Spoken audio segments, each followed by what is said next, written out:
and they took it from him. They took the rest of his life from him. The grief and anger over the death of Cleveland Dodd is still raw. Being locked in these places 22, 23, 24 hours a day. Who can survive that? What is it going to take before they shut Unit 18 down? Another death? The state government has had little to say about what happened inside Unit 18 that night.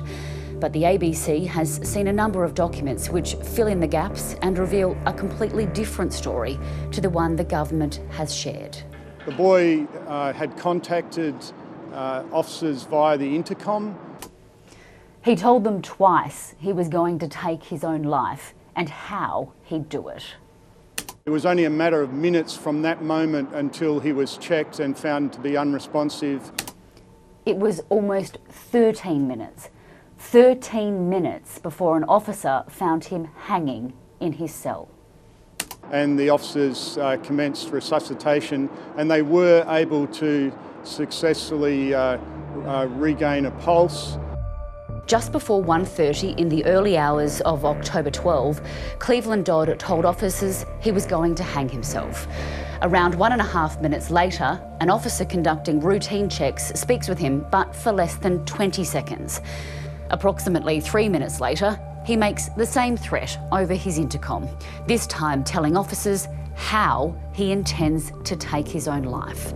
It's not for around 9 minutes that the officer that had had that short conversation with him sees him hanging in his cell as he walks back past. But he can't do anything to help. Officers aren't routinely given radios at night, so he can't call for the cell to be opened, and he can't call an emergency code red. He needs to get to his supervisor, who holds all the cell keys in the control room. It's another 1.5 minutes before Cleveland's cell is opened and the officer can start CPR. And it takes another 6 minutes for anyone to call an emergency code red.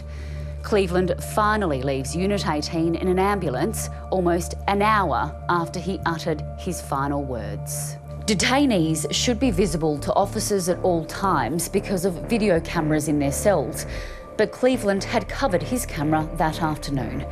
He was out of sight for close to 12 hours before he tried to take his own life. Welfare checks are also supposed to happen every 15 minutes, either via CCTV or in person.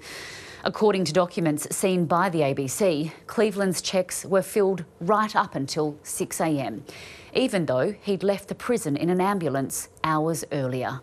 Crucially, the vent Cleveland used as a weapon against himself was broken. Contractors had come to the prison multiple times to replace it, including the day before he tried to take his own life, but left without completing the job. It's unclear why. The ABC has asked the Corrective Services Minister Paul Papalia and his department detailed questions on the events that unfolded.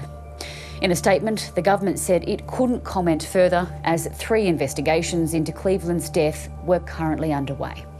The department also said it was inappropriate for it to respond to specific questions, instead stating it takes all threats of self-harm seriously and increases supervision of detainees considered at higher risk, adding officers undertake regular checks of all young people in their care.